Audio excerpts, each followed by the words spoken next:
أعوذ بالله من الشيطان الرجيم بسم الله الرحمن الرحيم الحمد لله رب العالمين والصلاة والسلام على نبينا محمد وعلى آله وصحبه أجمعين اما بعد۔ آج ہم ہیں کتاب الفوائد کے ساتھ، امام ابن القیم رحمہ اللہ کے ساتھ، جو خاص شاگرد ہیں شیخ الاسلام ابن تیمیہ رحمہ اللہ کے۔ اور کتاب الفوائد وہ کتاب ہے جو طرح طرح کے عظیم فوائد پہ مشتمل ہے۔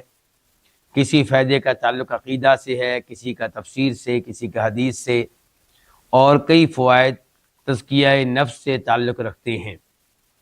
حکمت بڑی شاندار باتیں ہیں، اور چند دروس سے ہم وہ فوائد پڑھ رہے ہیں جو امام ابن القیم رحمہ اللہ نے اس کتاب میں ذکر کیے ہیں، عبداللہ بن مسعود رضی اللہ عنہ سے لے کر، یعنی کہ عبداللہ ابن مسعود رضی اللہ عنہ کے ہم اقوال پڑھ رہے ہیں، ان کے اقوال زرعی، ان کی سنہری باتیں ہم پڑھ رہے ہیں۔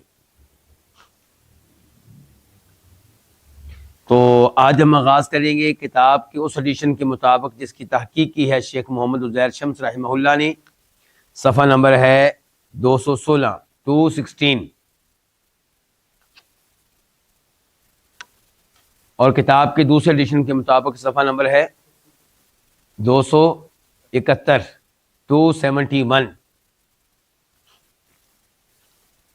تو آج کے پہلے فائدے میں جناب عبداللہ بن مسعود رضی اللہ عنہ فرماتے ہیں، الاثم حواز القلوب۔ الاثم کس کو کہتے ہیں؟ گناہ کو۔ حواز یہ حائزن سے مبالغہ ہے، بہت غالب آنے والا۔ القلوب قلب ان کی جمع ہے دل، تو گناہ دلوں پہ بہت غلبہ پانے والا ہے۔ اس کا مطلب یہ ہے کہ گناہوں سے بچا جائے، گناہوں سے دور رہا جائے، ورنہ یہ گناہ دلوں پہ غالب آ جاتے ہیں، ان پہ کنٹرول حاصل کر لیتے ہیں۔ اور یہاں پہ پھر اس حدیث کی طرف اشارہ کر دینا مناسب ہوگا جس کا تذکرہ چند دن پہلے بھی کیا گیا تھا، کہ جب انسان کوئی گناہ کرتا ہے تو اس کے دل پہ ایک سیاہ نقطہ لگا دیا جاتا ہے، لگ جاتا ہے۔ اگر وہ توبہ کر لے، اللہ سے استغفار کر لے، معافی مانگ لے، تو دل پاک صاف ہو جاتا ہے، سفید ہو جاتا ہے۔ لیکن اگر وہ توبہ نہیں کرتا، گناہ پہ گناہ کیے چلا جا رہا ہے، تو پھر کیا ہوگا؟ گناہ کی سیاہی میں اضافہ ہوتا چلا جائے گا، حتیٰ کہ یہ سیاہی، یہ زنگ پورے دل کو اپنی لپیٹ میں لے لے گا۔ پھر یہ دل کام کرنا چھوڑ جائے گا، اس دل کو حق نہیں محسوس ہوگا، باطل محسوس نہیں ہوگا، شرک محسوس نہیں ہوگا، بدعات محسوس نہیں ہوں گی، حلال و حرام کی تمیز اٹھ جائے گی۔ تو انسان اپنے دل کو بچائے، کیسے بچائے؟ کہ گناہوں سے دور رہے۔ عبداللہ بن مسعود کہہ رہے ہیں، الاثم حواز القلوب، گناہ دلوں پہ بہت غلبہ پانے والا ہے۔ عبداللہ بن مسعود رضی اللہ عنہ کا یہ قول امام حناد اپنی کتاب الزہد میں اور امام ابو نعیم الاصفہانی اپنی کتاب حلیۃ الاولیاء میں روایت کرتے ہیں، لیکن اس کو امام طبرانی اپنی المعجم الکبیر میں بھی لے کر آئے ہیں، اور شیخ البانی رحمہ اللہ نے اس قول کو جگہ دی ہے اپنی کتاب الصحیحہ میں، وہاں پہ اس کا نمبر ہے 2613 تو یہ قول اچھی طرح ثابت ہے عبداللہ بن مسعود رضی اللہ تعالی عنہ سے۔ اسی قول کا دوسرا حصہ یہ ہے کہ ما کان من نظرۃ فإن للشیطان فیہا مطمعا، کہ جو بھی نگاہ ہو یعنی کہ انسان کی ہر نگاہ، شیطان اس میں ایک لالچ رکھتا ہے. شیطان انسان کی ہر نگاہ میں کیا رکھتا ہے؟ لالچ، ایک طمع، ایک خواہش رکھتا ہے. اسے امید رہتی ہے کہ انسان کسی حرام چیز پہ نگاہ ڈالے اور پھر برائی کی طرف کھنچتا چلا جائے، برائی کی طرف راغب ہوتا چلا جائے، برائی کا ارتکاب کر بیٹھے. اس لیے قرآن و حدیث میں بار بار ہمیں یہ ترغیب دی گئی ہے کہ ہم اپنی نگاہوں کی حفاظت کریں. چنانچہ اللہ تعالیٰ ارشاد فرماتے ہیں سورہ نور میں آیت نمبر 30 میں 30 میں، قُل لِّلْمُؤْمِنِينَ يَغُضُّوا مِنْ أَبْصَارِهِمْ، آپ ایمان والوں سے کہہ دیں کہ وہ اپنی نگاہیں جھکا کر رکھیں، اپنی نگاہیں جھکا کر رکھیں اور اپنی شرمگاہوں کی حفاظت کریں. تو نگاہیں جھکا کر رکھنی ہے، وہاں پہ نگاہ نہ پڑے جہاں پہ نگاہ ڈالنا گناہ ہے، جس چیز کو دیکھنا جرم ہے. مثال کے طور پہ کسی کی شرمگاہ پہ آپ کی نگاہ نہ پڑے. اگر کوئی آدمی، کوئی عورت اپنی شرمگاہ کو ڈھانکنے میں سستی کر رہا ہے، لاپرواہی کا مظاہرہ کر رہا ہے، تو آپ لاپرواہی کا مظاہرہ نہ کریں، آپ اپنی نگاہوں کی حفاظت کریں. اس نے اپنی شرمگاہ کی حفاظت نہیں کی، آپ اپنی نگاہوں کی حفاظت کریں. اپنی نگاہوں کو گناہ سے بچائیں. احمد شوقی شاعر گزرا ہے، مصر کا عربی شاعر ہے. وہ کہتا ہے کہ نظرۃ فابتسامۃ فسلام فکلام فموعد فلقاء. بدکاری کا آغاز کیسے ہوتا ہے؟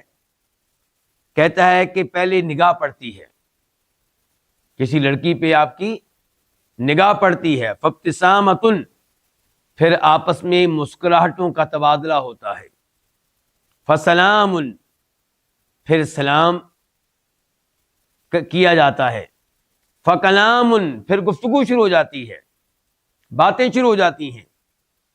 اور یہ اس زمانے کی بات کر رہے ہیں جس زمانے میں موبائل نہیں تھے. اب تو موبائل ٹھیک ٹھاک فتنہ بن چکے ہیں.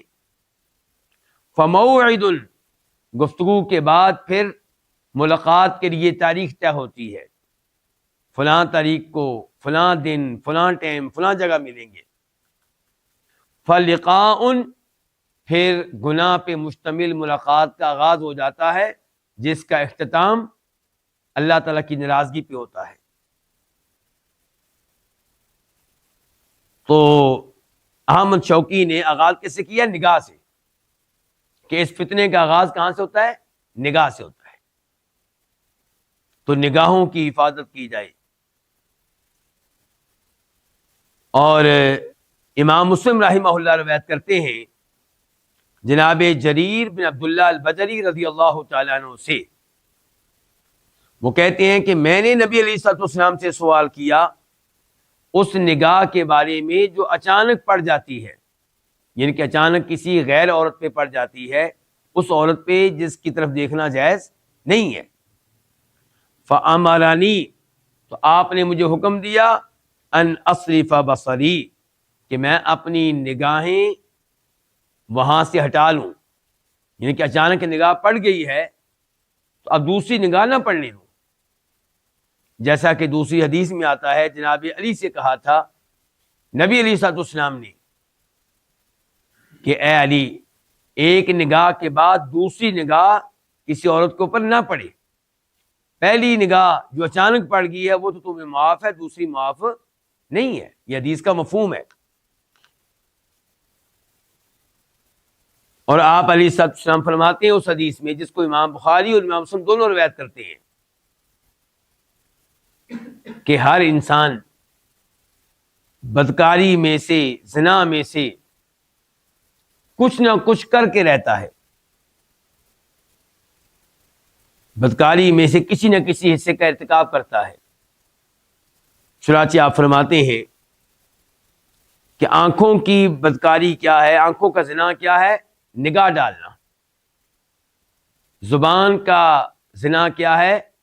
اس کے ساتھ کسی سے گفتگو کرنا جس سے گفتگو کرنا آپ کے لیے جائز نہیں ہے۔ اور آخر میں جا کے آپ فرماتے ہیں کہ انسان کا نفس، انسان کا دل گناہ کی خواہش رکھتا ہے، تمنا کرتا ہے، آرزو کرتا ہے، اور شرمگاہ اس کی تکذیب کرتی ہے یا تصدیق کرتی ہے۔ تو یہاں سے اندازہ لگایا جا سکتا ہے کہ نگاہوں کی حفاظت کرنا کس قدر ضروری ہے اور اس بارے میں کتنی احادیث ہے۔ تو کیا کہا ہے عبداللہ بن مسعود رضی اللہ عنہ نے کہ ما کان من نظرۃ، کوئی بھی نگاہ ہو، فإن للشیطان فیہا مطمعا، شیطان کا اس نگاہ میں کیا ہوتا ہے؟ اس کا طمع ہوتا ہے، اس کی لالچ ہوتی ہے، اس کی خواہش ہوتی ہے کہ یہاں سے گناہ کا راستہ نکلے گا۔ یہ وہ قول ہے جس کو امام طبرانی المعجم الکبیر میں لے کر آئے ہیں، اور یہ پچھلے قول کا حصہ ہی ہے، اس لیے اس کو بھی شیخ البانی نے اپنی کتاب الصحیحہ میں جگہ دی ہے۔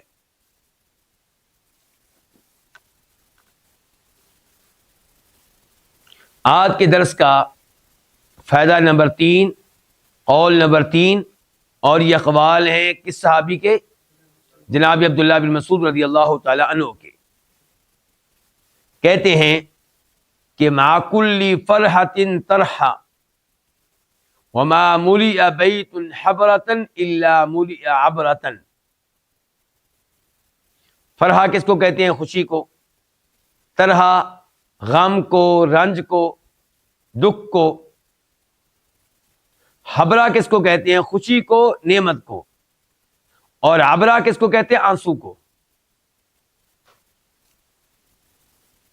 تو جناب عبداللہ بن مسعود فرما رہے ہیں کہ ہر خوشی کے ساتھ کوئی نہ کوئی غم ہوتا ہے، اور جس گھر اور جو گھر خوشی سے بھرا ہو، نعمتوں سے بھرا ہو، وہ آنسوؤں سے بھی بھر کر رہتا ہے۔ کیا کہنا چاہتے ہیں کہ دنیا اللہ تعالی نے اس طرح بنائی ہے کہ کبھی خوشی، کبھی غم، کبھی گھر میں خوشیاں منائی جا رہی ہیں، شادی کی تیاریاں ہو رہی ہیں، شادی ہو رہی ہے، ولیمہ ہے، اور کبھی عقیقہ ہے اور کبھی جنازہ ہے۔ کبھی خوشخبری مل رہی ہوتی ہے اور کبھی غم کی خبر مل رہی ہوتی ہے۔ تو بہترین انسان وہ ہے جو خوشی کے موقع پہ اللہ رب العزت کو نہ بھولے، خوشی کے موقع پہ اللہ تعالیٰ کا شکر ادا کرے، خوشی کی نسبت اللہ رب العزت کی طرف کرے، خوشی پہ اللہ کی حمد و ثنا کے ترانے پڑے، اور خوشی مناتے ہوئے کبھی بھی شریعت کی حدود سے باہر نہ نکلے،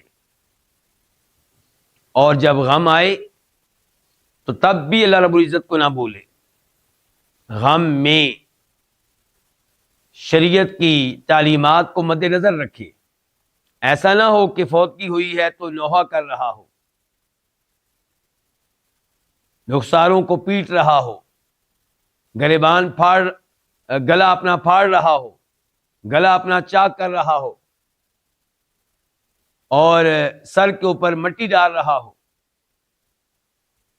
خوشی کے موقع پہ بھی شریعت کی حدود کو مد نظر رکھیں، اور غم آ جائے تو تب بھی شریعت کی حدود میں رہیں، صبر کا مظاہرہ کریں، کوشش کریں کہ اس مصیبت کے ذریعے آپ کو جو ثواب ملے، اس مصیبت کی اوپر صبر کرنے کی وجہ سے آپ کے گناہ جڑ جائیں، آپ کے درجات بلند ہو جائیں۔ تو خوشی کے موقع پہ یہ نہ سمجھیں کہ بس اب خوشیاں ہی خوشیاں ہیں، نہیں، اللہ نے سسٹم ایسا رکھا ہے کہ مع کل فرحۃ طرحا، ہر خوشی کے ساتھ کوئی نہ کوئی رنج ہے، کوئی نہ کوئی غم ہے۔ وما ملئ بیت حبرۃ، اور نہیں بھرتا کوئی گھر حبرۃ خوشی سے، نعمتوں سے، الا ملئ عبرہ، مگر وہ کسی نہ کسی دن بھر جاتا ہے کس سے؟ آنسوؤں سے۔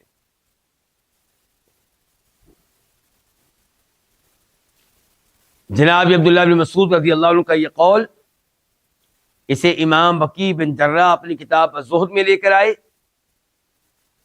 اور اس کی سند صحیح ہے، اور اس کی نسبت عبداللہ بن مسعود رضی اللہ عنہ کی طرف درست ہے۔ آج کے درس کا فائدہ نمبر 4، جناب عبداللہ بن مسعود کے قوال میں سے قول نمبر 4، کہتے ہیں ما منکم الا ضیف ومالہ عاریہ فالضیف مرتحل والعاریۃ مؤدات الی اہلہا۔ ضیف کس کو کہتے ہیں؟ مہمان کو۔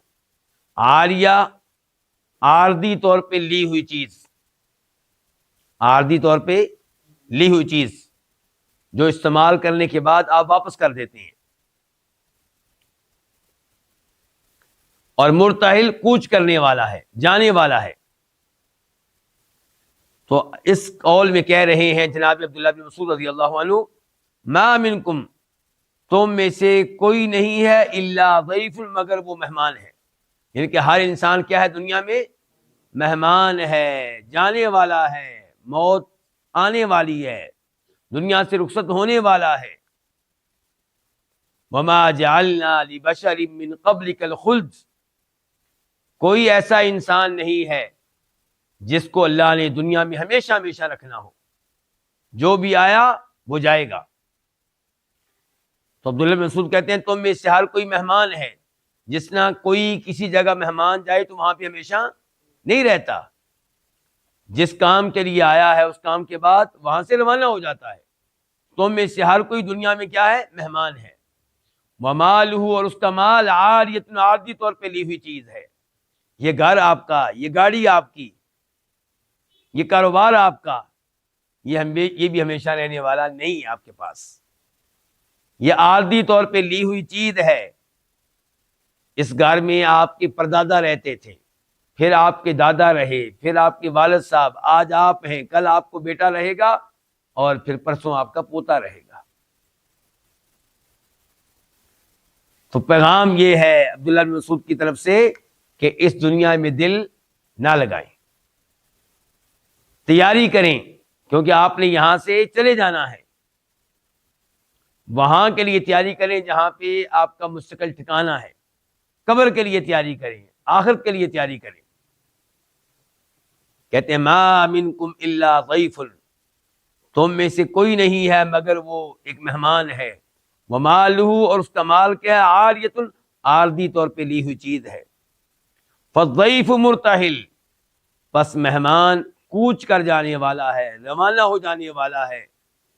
والعاریۃ، اور یہ مال جو عاریہ ہے، عارضی طور پہ لیا ہوا ہے، مؤدات الی اہلہا، اس کو پہنچا دیا جائے گا ان کے پاس جو اس کے وارث بننے والے ہیں، جو اس کے مالک بننے والے ہیں۔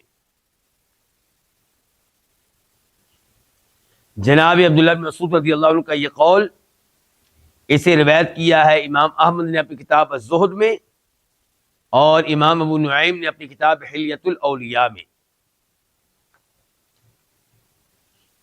آج کے درس کا قول نمبر 5، اس میں کہتے ہیں جناب عبداللہ بن مسعود رضی اللہ تعالی عنہ، یکون فی آخر الزمان اقوام افضل اعمالهم التلابم بینہم یسمون الانتان۔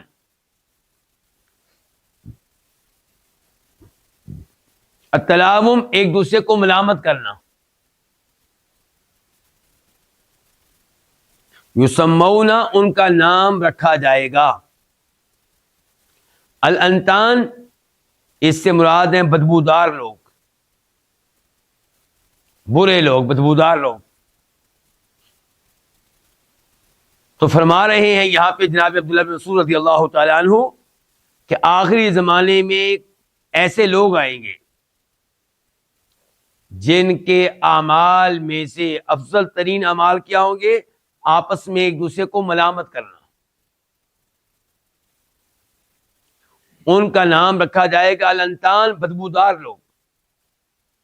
یعنی کہ آپ اس سے اندازہ لگا سکتے ہیں کہ آخری زمانے میں صورتحال کتنی خراب ہو چکی ہوگی کہ بہترین عمل لوگوں کا یہ کہلائے گا کہ ایک دوسرے کو ملامت کر رہے ہیں، گناہ پہ ملامت کر رہے ہیں، برائی کا ارتکاب کرنے پہ ملامت کر رہے ہیں، چوری کرنے پہ ایک دوسرے کو ملامت کر رہے ہیں، ڈاکہ ڈالنے پہ ایک دوسرے کو ملامت کر رہے ہیں، بدکاری پہ ایک دوسرے کو ملامت کر رہے ہیں. یہ ان کا بہترین عمل ہوگا. حالانکہ یہ بہترین عمل جو ہے یہ غلط ہے. عام حالات میں کیا ہے؟ غلط ہے. آج کل میں کسی کو اس کے گناہ پہ ملامت کروں جبکہ وہ توبہ کر چکا ہے، غلط ہے یہ. یا اس کو ملامت کروں لوگوں کے سامنے، جرم ہے، یہ جائز نہیں ہے. کسی کو تکلیف پہنچانا یہ جائز نہیں ہے. جیسا کہ صحابہ کرام کے وہ اعمال جو انہوں نے زمانہ جاہلیت میں کیے، ان اعمال کی وجہ سے انہیں ملامت کرنا، ان پہ تنقید کرنا، پبلک کے سامنے انہیں نشانہ تنقید بنانا، یہ غلط ہے. ایسے ہی کوئی انسان گناہ ماضی میں کر چکا، میں آج اسے ماضی کے گناہوں پہ ملامت کر رہا ہوں، یہ جائز نہیں ہے. لیکن یہ لوگ اتنے برے ہوں گے، یہ اتنے بڑے مجرم ہوں گے کہ ان کا ایک دوسرے کو گناہوں پہ ملامت کرنا ان کا افضل عمل کہلائے گا، کیونکہ اس کا مطلب یہ ہے کہ یہ برائی کو پہچانتے ہیں، برائی کو پہچانتے ہیں، برائی کو برائی جانتے ہیں. تو اس لیے ان کے اس عمل کو بہترین عمل قرار دیا گیا، اور یہ بدبودار لوگ کہلائیں گے، برے لوگ کہلائیں گے، مجرم لوگ کہلائیں گے.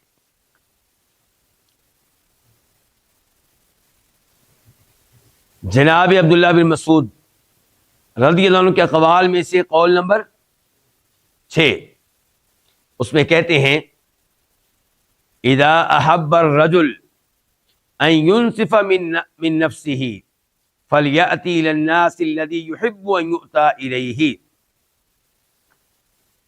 اذا جب احب الرجل کوئی آدمی پسند کرے، ان ينصف من نفسه کہ وہ اپنے آپ سے انصاف کرے، اپنے آپ پہ ظلم نہ کرے بلکہ اپنے ساتھ کیا کرے؟ انصاف کرے. اگر کوئی چاہتا ہے کہ میں اپنے ساتھ انصاف کروں تو کیا کرے؟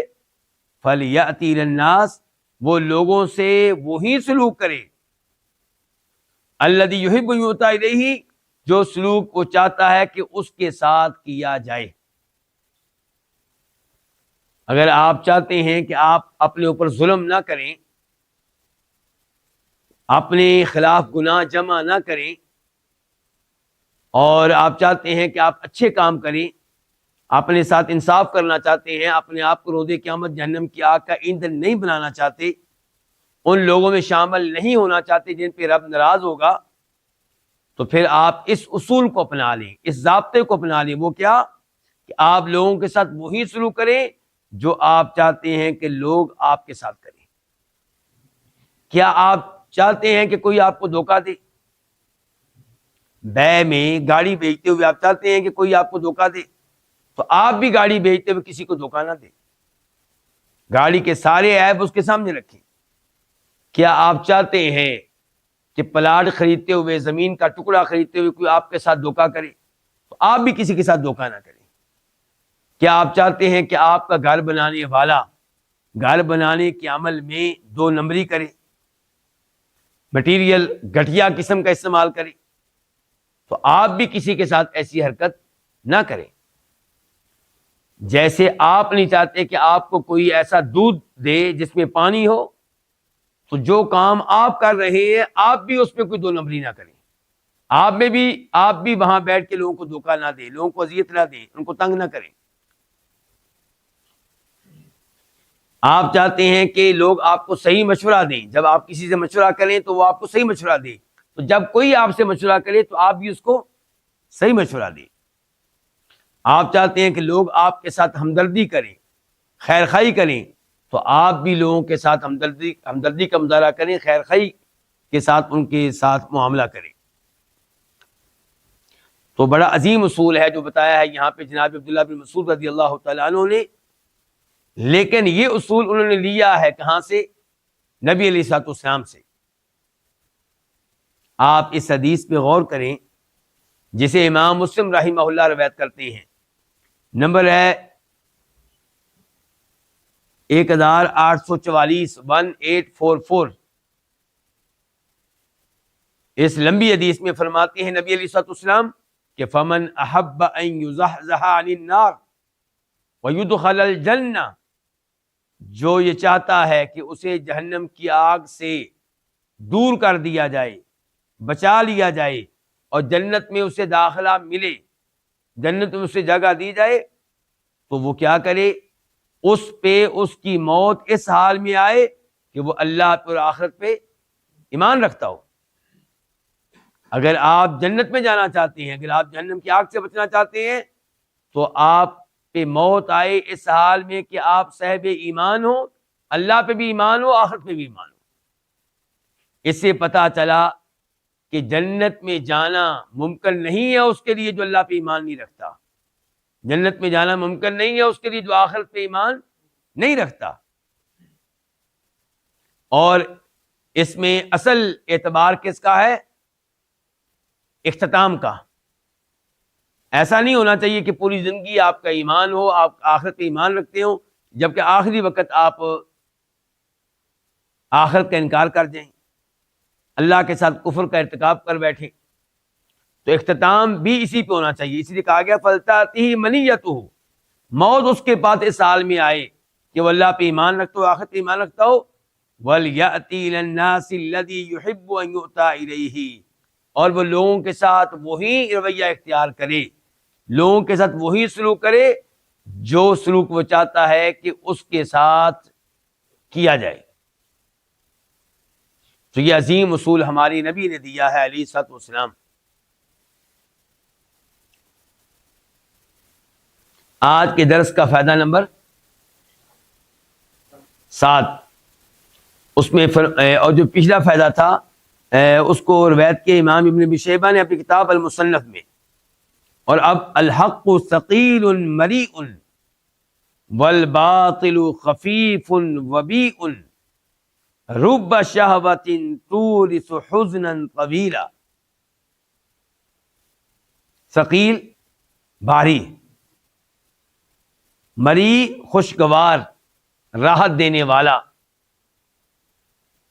خفیف ہلکا پھلکا، وبی وبا والا، ناخوشگوار. رب شہوۃ، کئی شہوتیں.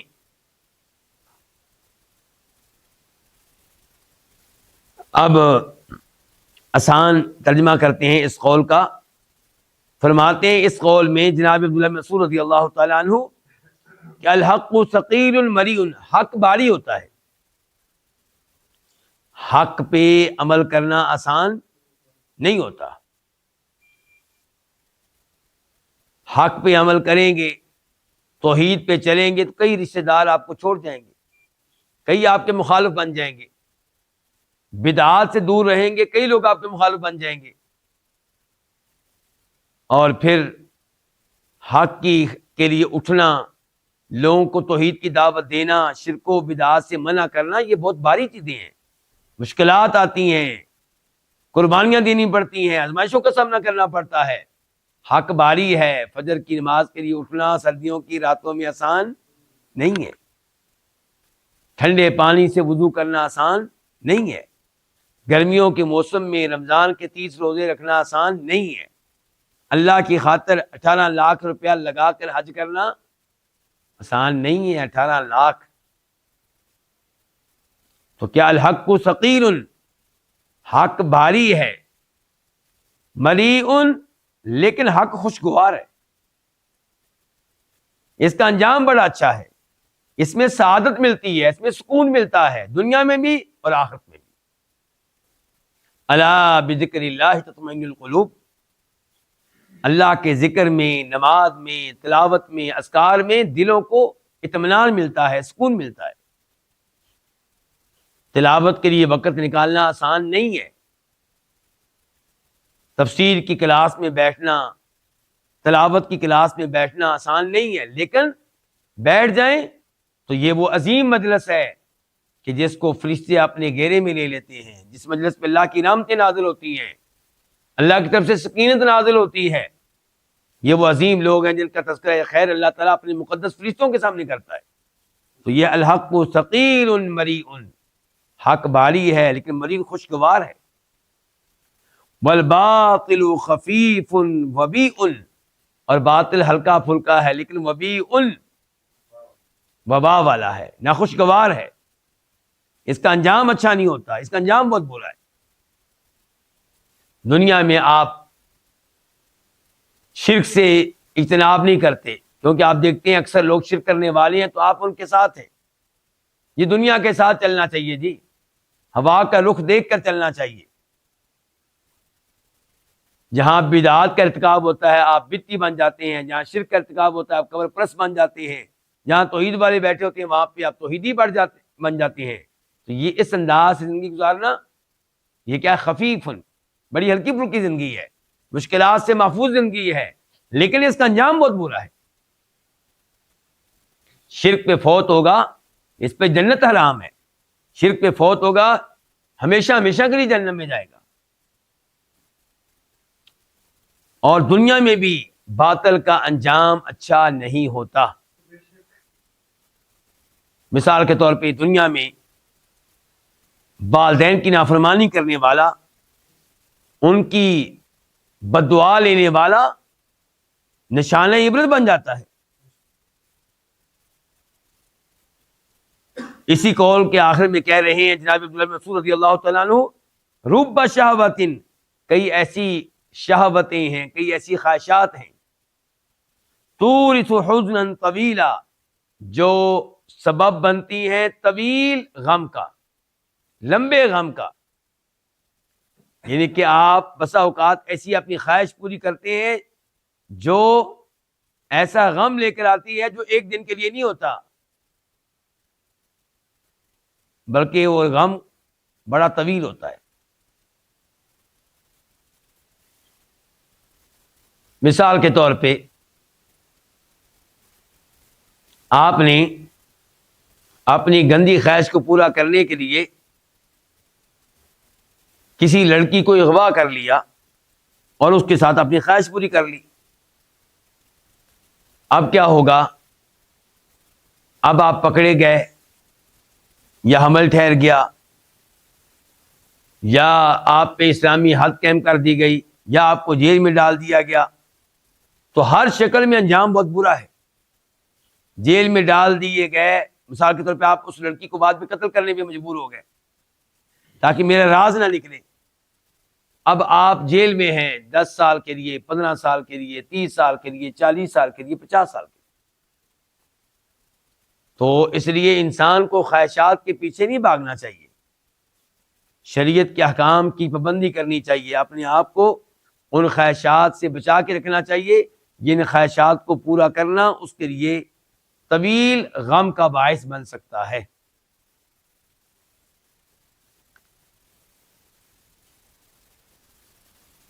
جناب عبداللہ بن مسعود رضی اللہ عنہ کے اس قول کو امام عبداللہ بن مبارک اپنی کتاب زہد میں لے کر آئے، امام حناد بھی اپنی کتاب زہد میں لے کر آئے، اور امام ابو نعیم اپنی کتاب حلیۃ الاولیاء میں لے کر آئے۔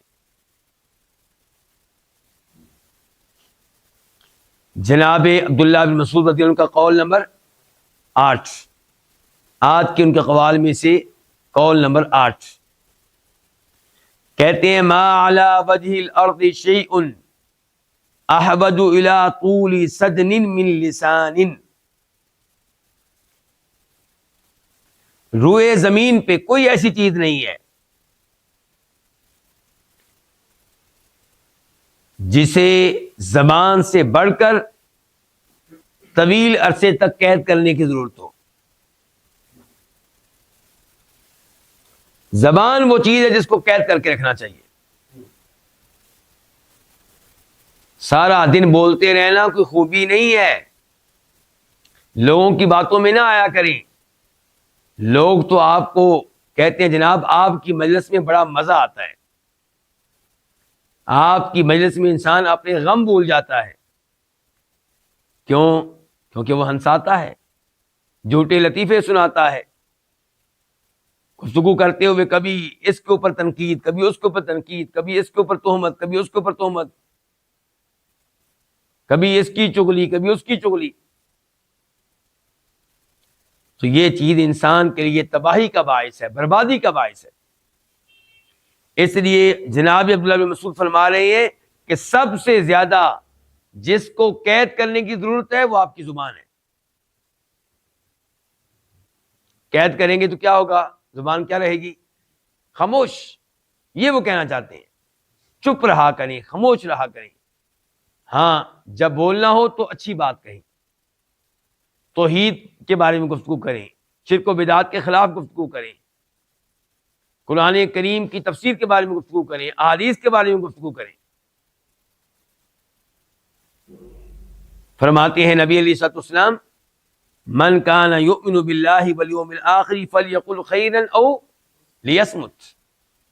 جس کا صحیح معنوں میں ایمان ہے اللہ کی ذات پہ، جس کا صحیح معنوں میں ایمان اور عقیدہ ہے کہ آخرت واقع ہوگی، لوگوں کو قبروں سے اٹھایا جائے گا، اللہ کے سامنے پیش کیا جائے گا، اگر ان دو چیزوں پہ آپ کا ایمان ہے تو پھر آپ جب بھی گفتگو کریں ایسی گفتگو کریں جو خیر پہ مشتمل ہو، اور اگر آپ ایسی گفتگو نہیں کر سکتے تو پھر خاموشی اختیار کریں، چپ رہا کریں. من صامتا نجا.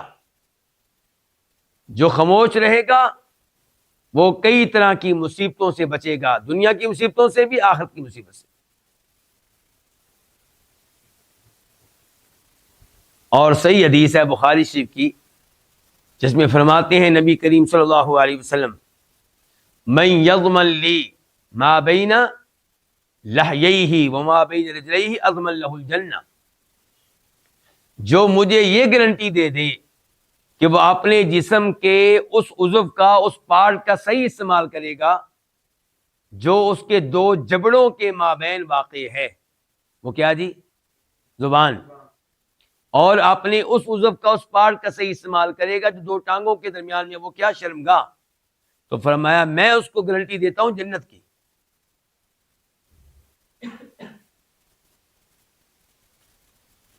اور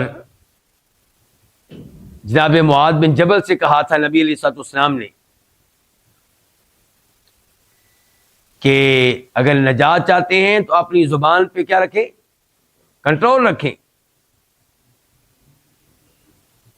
پھر آپ نے کہا تھا کہ کتنے ہی لوگ ہیں جو جہنم کی آگ میں ڈالے جائیں گے اور اس کے پیچھے جرم کیا ہوگا؟ زبان کا غلط استعمال. تو زبان اللہ کی نعمت ہے، اس کو اللہ تعالیٰ کی تعلیمات کے مطابق استعمال کریں. یہ زبان آپ کے لیے عذاب نہ بن جائے، تباہی و بربادی کا سبب نہ بن جائے.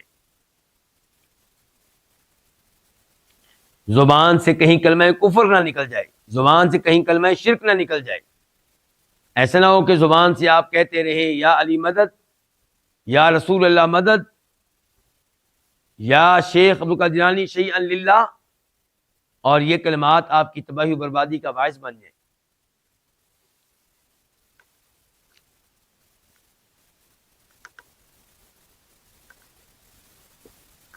آج کے درس کا جناب عبداللہ بن مسعود رضی اللہ عنہ کا قول نمبر 9 کہتے ہیں اذا ظہر الزنا والربا فی قریۃ اذن بہلاکہا، کہ جب کسی بستی میں، کسی شہر میں زنا اور ربا، ربا کس کو کہتے ہیں؟ سود کو. زنا اور ربا یہ دو چیزیں عام ہو جائیں، ظاہر ہو جائیں، کھلے عام ہونے لگے تو اس بستی اور شہر کی ہلاکت کا اعلان ہو جاتا ہے. سمجھو اب اس کی تباہی کا وقت آ چکا. جس شہر، جس گاؤں میں بدکاری ہو اور کوئی روکنے والا نہ ہو، کوئی ٹوکنے والا نہ ہو، سود لیا جا رہا ہو، دیا جا رہا ہو، کوئی روکنے والا نہ ہو، ٹوکنے والا نہ ہو، تو سمجھ لیں کہ اس گاؤں، اس شہر کی بربادی کا وقت آ چکا. تو اگر کوئی اسلامی ملک کامیاب ہونا چاہتا ہے، اس ملک میں رہنے والے چاہتے ہیں کہ ہم کامیابی حاصل کریں، تو یاد رکھیں کامیابی اس میں نہیں ہے کہ آپ بدکاری کو عام کر دیں، بدکاری کے لیے سہولتیں پیدا کریں اور سود جو ہے اس کے ادارے قائم کریں، یہ دونوں چیزیں تباہی لے کر آتی ہیں، بربادی لے کر آتی ہیں۔ وہ شہر، وہ گاؤں کیسے کامیاب ہو سکتا ہے جہاں سود عام ہو؟ وہ سود جس کے بارے میں اللہ تعالیٰ کہتے ہیں فَإِن لَمْ تَفْعَلُوا فَأَذَنُوا بِحَرْبٍ مِّنَ اللَّهِ وَرَسُولِهِ، کہ اگر تم باز نہیں آتے سود لینے سے تو پھر یہ تمہاری طرف سے اعلان جنگ ہے، کس کے ساتھ؟ اللہ کے رسول کے ساتھ علیہ الصلاۃ والسلام۔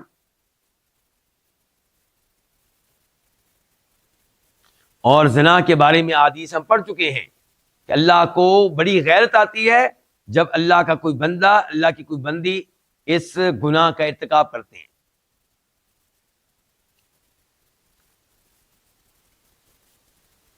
جناب عبداللہ بن مسعود رضی اللہ عنہ کا یہ قول امام طبرانی اپنی کتاب المعجم الکبیر میں روایت کرتے ہیں۔ آج کے درس کا عبداللہ بن مسعود رضی اللہ عنہ کا قول نمبر 10، اس میں کہتے ہیں من استطاع منکم ان یجعل کنزہ فی السماء حیث لا یأکلہ السوس ولا تنالہ السراق فلیفعل فإن قلب الرجل مع کنزہ، تم میں سے جو استطاعت رکھتا ہے اس بات کی کہ وہ اپنا خزانہ آسمان میں رکھے، کہاں رکھے؟ آسمان میں رکھے، جہاں اس کو دیمک نہیں کھا سکے گی اور نہ ہی چور پہنچ سکیں گے، تو وہ یہ کام کر لے، وہ یہ کام کر لے۔ کیا مطلب ہے اس کا جی؟ کہ اپنا خزانہ آسمانوں میں رکھنا، آپ کے خزانے کو نہ دیمک کھا سکے، نہ چور جو ہیں وہ وہاں پہنچ سکیں۔ نیکی کریں اخلاص کے ساتھ، نیکی کریں اخلاص کے ساتھ۔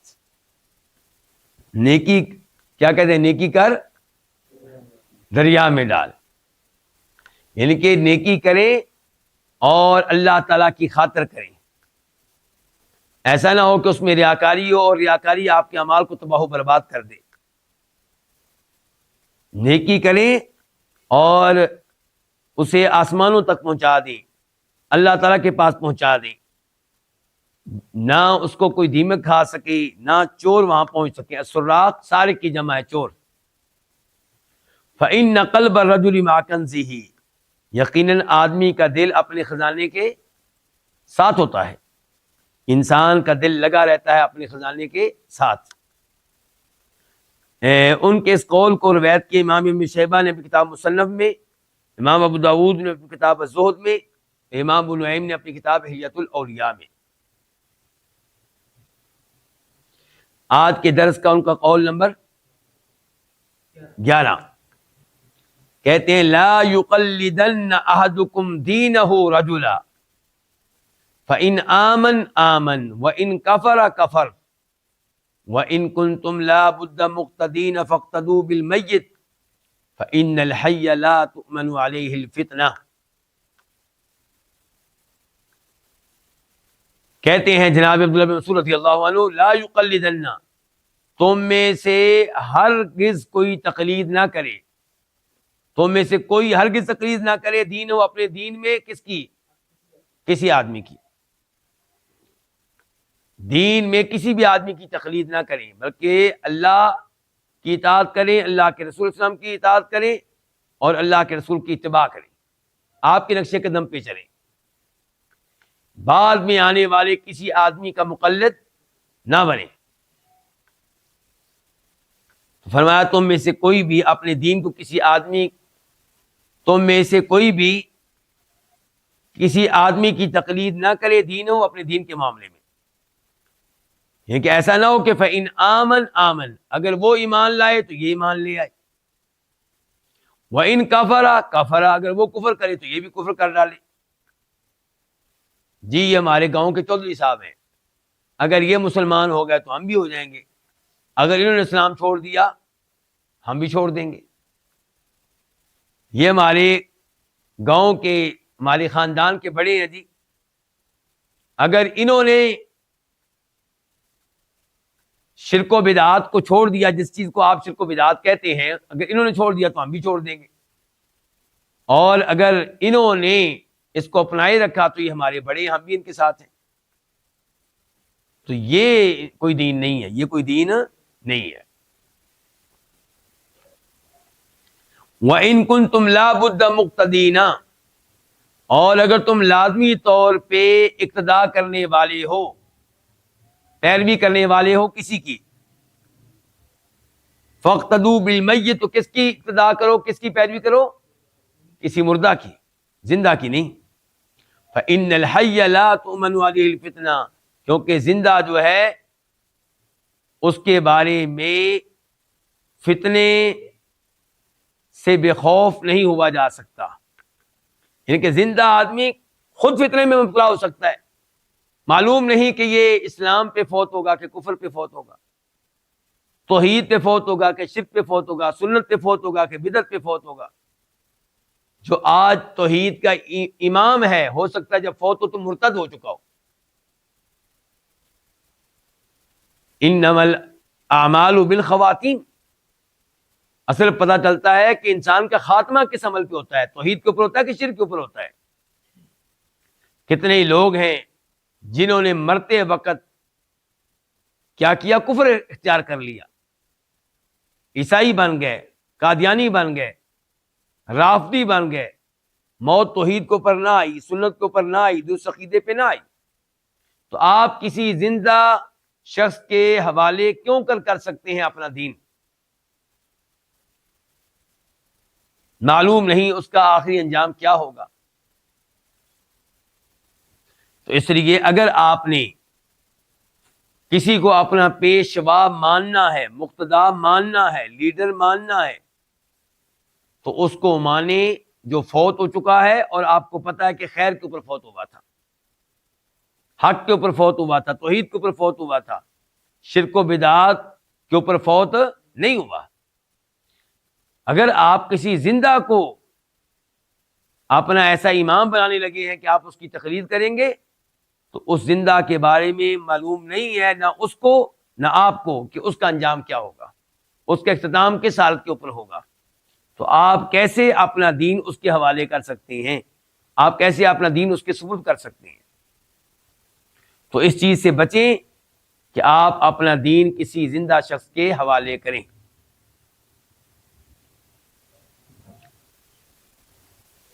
تو یہ تھے جناب عبداللہ بن مسعود رضی اللہ عنہ کے اقوال، اور کچھ اقوال ان کے باقی ہیں، انشاءاللہ وہ آئندہ درس میں پڑھے جائیں گے۔ یہیں پہ آج کے درس کا اختتام کرتے ہیں۔